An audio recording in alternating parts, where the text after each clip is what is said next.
We're looking ahead at the week of April 14th through the 20th, the astrology. It's one of those weeks where there's lots of interesting things happening.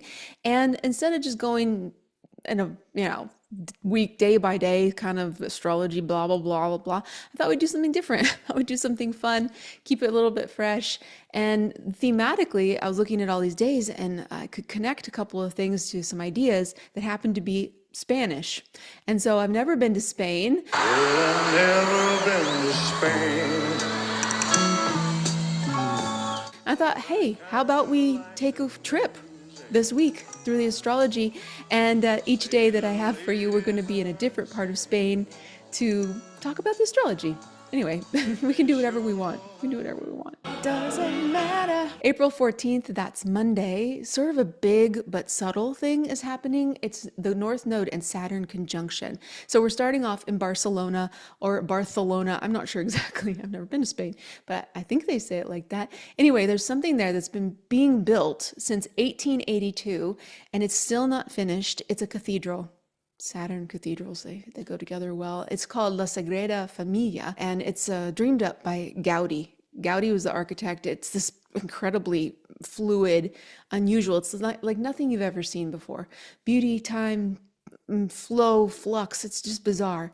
And this is what it can be. Saturn conjunct the North Node in Pisces. The alignment happens of these two, the North Node and Saturn, only once every 11, 12, 13 years. But in Pisces, it doesn't happen that often. It's a defining point. It's the kind of day that doesn't necessarily feel really loud, but it's a hinge point, basically. So Saturn represents time and form and responsibility, and the North Node coming in points us towards growth, what we're bringing into that space in our life. And add Pisces, then you've got that cathedral, man. It's this layer of vision and imagination, connection that's beyond the norm, right? That's kind of spacey, wild. Back on the 12th of March, we had Saturn conjunct the Sun, Saturn cazimi. I made a video about it. You can watch that if you want to get back into it, because if you didn't do anything for that, this would be another time where you could set some seeds. Anytime two points or planets are on the same degree, the conjunction, it's kind of like a new moon. It's a setting the seeds option, the opportunity. And so what we set in March 12th, this is sort of the first point where it's hitting something that can bring it into our future, the evolutionary power of the North Node with Saturn together. So the same way that Gaudi designed his cathedral for generations to come, it's not going to be done right away. It's not for speed, it's for spiritual precision. And this transit is taking us to that same kind of place, a place where we can shape the future. And so whatever we seeded back in March, basically, it's something really deep. And if nothing came through then, that's okay. We can think of this as an architectural sketch moment where we're putting something into that. Right now we're putting into it. We don't need to have the whole thing done. We have to have the idea, and then we have the blueprint after that. So we want to choose something that's long-term. Saturn is the planet of mastery, and while it's still in Pisces, it has a little bit of that Gaudi dreaminess to it. And the North Node is saying, oh, what do we want to bring into this area of life? Saturn still has the containment there before it moves out into Aries not too long from now. On April 16th and 17th, Wednesday and Thursday, we're going to catch a train. We're going to Figueres, because on these 2 days, Mercury is doing stuff. Mercury is the main character. Mercury enters Aries on the 16th and then conjoins with Neptune on the 17th. The first time they conjoin in Aries. It's going to be different. It's going to be different than before. The reason we're going to Figueres, because this is the birthplace of Salvador Dali, the artist, the surrealist artist. Everything's going to bend here and fold, perspective stretches, and we're going to be in this place where the mind that's rational is going to meet our subconscious, our unconscious, and the surreal starts to become familiar here. Aries brings fire to the mind. Mercury in Aries is very sharp. We need to speak our minds. We need to do things and act in ways that are correlating to this energetic. It's fiery, something that we might have felt earlier or experienced earlier. Now the clarity is here as Mercury moves again into this area of our charts. And right after that, Mercury conjoins with Neptune, and that's them on the same degree. That's in Aries this time, so it's going to be sort of a strange, powerful blend of clarity and diffusion. So thinking about Salvador Dali, his art, what's coming through the mind of a painter and a dreamer, it can be confusing. It can be inspiring. It can be weird. It just depends on how you relate to subtlety. I wouldn't be surprised if these few days, especially around the Mercury Neptune, is right about any time in the next 3-4 days around here, just dreams might get a little bit wild. All right, Dali, that's what we're doing here in Figueres. His work carries this exact contradiction of the two things, like the fire and the dream together. And so some of his most iconic paintings, they have real no logical sense, basically, but you do remember them. They stay with you. So we're going to look at 3 different pictures that he painted. The persistence of memory is the first one. So the persistence of memory is very surreal. Yes, there are clocks melting all over the place. I do not know what that thing on the ground is. It kind of looks like a horse with a saddle on it. I don't know, man. This is definitely, it kind of unfortunately reminds me of some of the stuff I've seen from AI art. It's kind of like, maybe they took some surrealism lessons from Dali. Isn't the one, isn't there an AI thing that makes art called Dali? I mean, I think so. All right, let's look at the next one. The elephants. Oh, okay. All right, so I pulled that up, The Elephants by Salvador Dali, and right away it reminds me of something from a movie, maybe Neverending Story or something. I don't know if you feel the same remembrance. Let me know, because I'm not sure why it just struck that. And then right below, I see another picture where somebody has turned the AT-ATs from from Star Wars into this picture. That's funny. And then the last one we'll look at is the disintegration of the persistence of memory. So we take persistence of memory and he applied the disintegration of that, which it already was kind of disintegrated and weird, but let's see what happens. Okay. It looks like the tree is broken up. There's some kind of guppy or fish. Gosh, I can't tell if it's above water, underwater. It's very fascinating to look at this picture. Are those bullets? Are they spears? Are they horns? Clocks are falling apart. It kind of looks like bricks or uh, solar panels in the desert. Okay, make of that what you will. The stretch of time between the 16th and 17th invites a different kind of attention to be paid. If you think, just remember that Salvador Dali. That's all you have to remember. You don't have to remember what it necessarily means, but that strangeness, that spark, that vision, the differentness that can come through, and trying to understand. Like, we don't need to understand all of it. Doesn't need to make sense. Maybe I see a horse on the ground and you see something completely different. I see bricks, maybe they're not bricks. I don't know. It's just something like where we can open up our mind here and be a little more active in our imagination to pursue different ideas and concepts. Maybe surrealism. The next stop is April 18th. This is the weekend we're coming into. It's Friday, and Mars enters Leo. Yes. So we're going to a place called Leon, Leon. That's very cool. I think it's a good connection there. Leon was once part of the Christian kingdoms that were fighting to reclaim the land after the Reconquista. Anyway, this is the story of El Cid. El Cid was one of Spain's most legendary warriors. He fought, he was exiled, he returned, and there's this crazy story. I'm going to tell you the whole story in just a second, but he led even after he was dead. And anyway, this is what's echoing today in the astrology as Mars enters Leo. Mars has spent weeks and weeks, months really in Cancer, and it's been a long time. It's been a long time. Mars is in its fall when it's in Cancer. It's difficult. It's tender. It's memory. It's feeling like you have to say things or just keep having to defend something. It's very emotional. It's an emotional action. Every planet and every sign has a beautiful meaning, and it's necessary. We need it. But a long stay, Mars in Cancer, it's a lot. And then the retrograde. So when Mars steps back into Leo again, it moves with pride and purpose and visibility. Leo is fixed fire, okay? And it wants to act from the heart with strength and boldness and courage, expression, self-trust.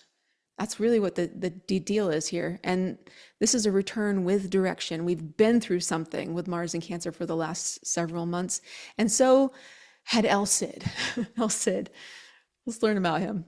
El Cid was born Rodrigo Diaz de Vivar and was exiled from royal favor, so he was in the royalty, but he built his own following, so he got his own group, and he fought across the political lines. He commanded with loyalty, and he eventually took the town of Valencia. So according to legend, even after his death, his men strapped his body upright to his horse and rode him into battle.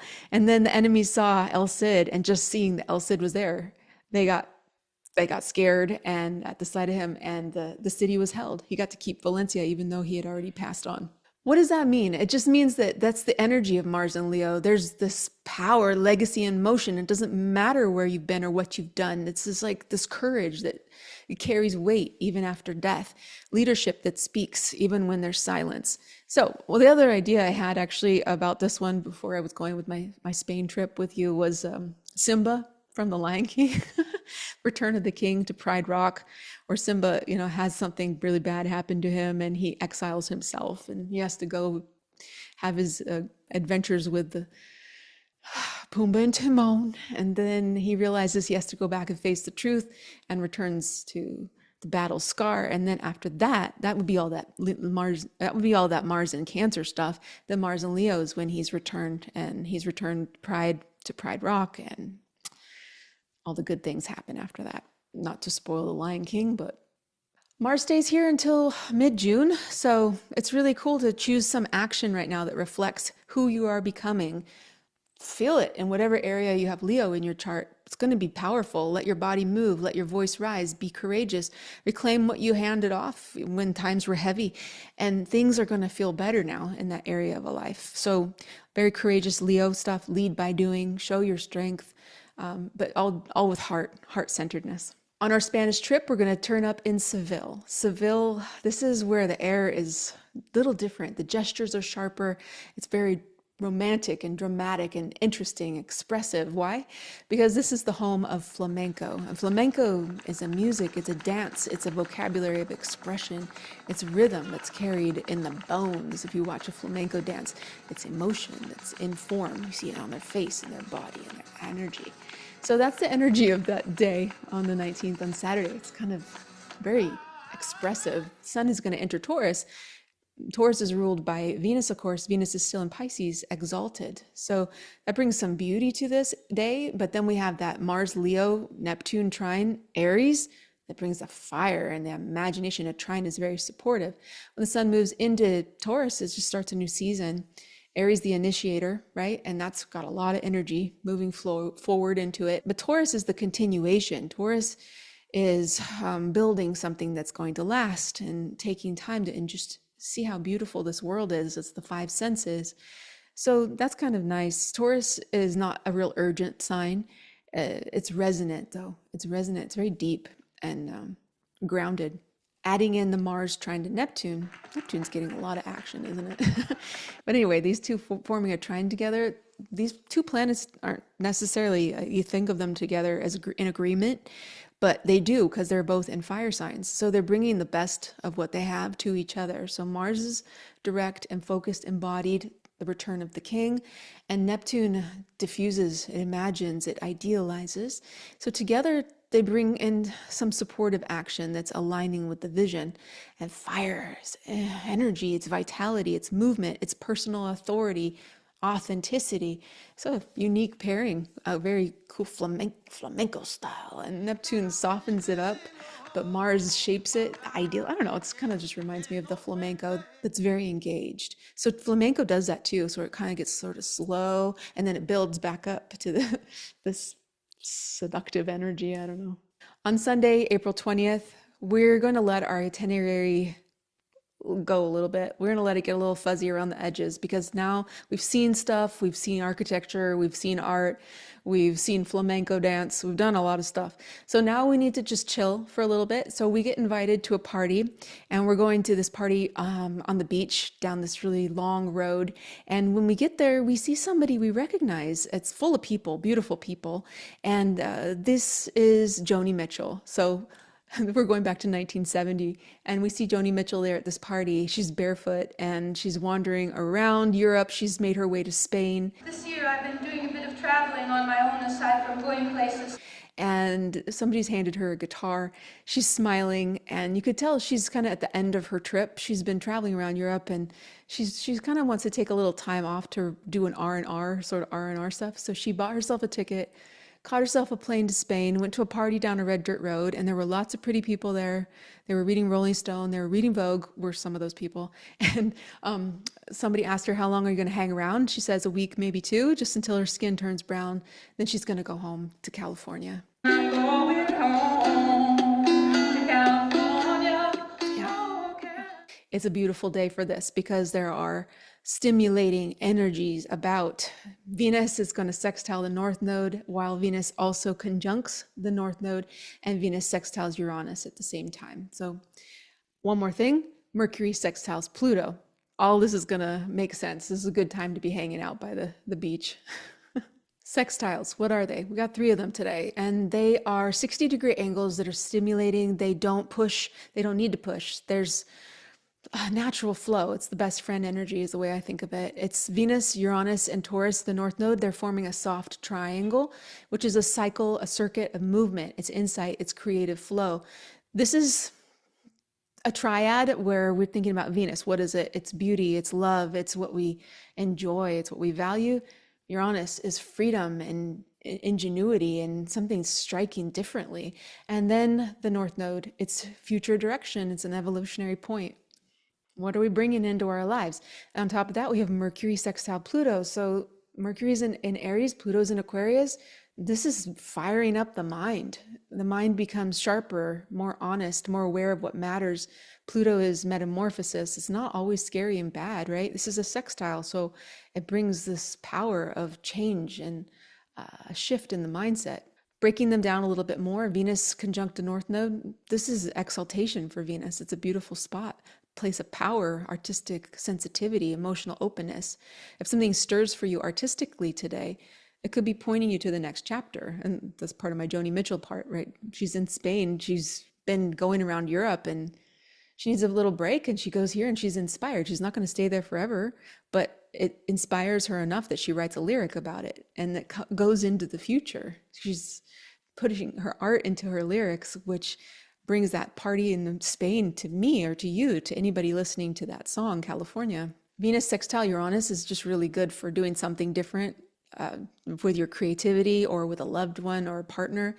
Innovation is Uranus, and Venus is pleasure, desire, connection. So something that hasn't necessarily been beautiful to you before that can surprise you. You'd be like, wow, that's actually really beautiful. Oh, wow, that's a really cool idea. You know, it could be a person, it could be a moment, a spontaneous flash of joy, a touch of freedom. It doesn't need to last forever, just like the party down the red dirt road, to leave an impression. Uranus is also sextile, stimulating from that North Node. It brings something in from Uranus and Taurus, which is kind of at the end of its a tour through Taurus, which I think will be really interesting once it goes to Gemini. We are in for some interesting stuff once the biggies all move into air and fire. But the North Node in Pisces here adds to a gradual change that is aligning with who we're becoming and putting a little bit of a sparkle, a Uranian sparkle into it. It doesn't require a lot of effort. It's just recognizing it. We can be at the party, we could be at the beach, but it's about recognizing that Uranus Taurus, like, wow, this is a beautiful beach. Look at how strange that rock formation is. Something like that. Mercury sextile Pluto, let's imagine we're at that party and then we meet somebody who we have an amazing conversation with, a really deep conversation. Mercury in Aries is quick thinking, quick speaking. It's invigorating. And Pluto in Aquarius, it brings depth, insight, focus. It's an idea maker. Anything in Aquarius, but add Pluto to it. It's like big ideas that can change the world. These two together, it's just stimulation. It doesn't have to be like, you know, the end of the world here. It's just a sextile between the two, but it can come through in your writing, through your thinking, through your conversations. If you need to have an honest conversation or make a decision, this aspect is really supportive for a clean, direct communication, not a lot of drama, because Pluto in Aquarius doesn't have, Aquarius in general is not dramatic. It's like, it's very rational. And Mercury in Aries is direct. So let's put it that way. If a connection arrives, explore it. If something catches your eye that sparks your attention in a different direction, maybe go down that road. It could be very creative and not forced. Then nothing is going to be forced about this, though. It's a day for memory, for inspiration, for meeting someone or something, or doing something light, carrying it forward into the future. And it doesn't have to make sense even now. It can make sense later. I'm looking forward to a week in Spain. I hope this was interesting for you. I hope it was fun. I hope it's a different way to conceptualize a weekly astrology and kind of hook on to some different ideas and go with a flow that is fresh. It should be a fun week, I think. And I like you just the way you are. I hope you have a beautiful one. And I'll talk to you soon. Woo! Nicely done, sir. Nicely done.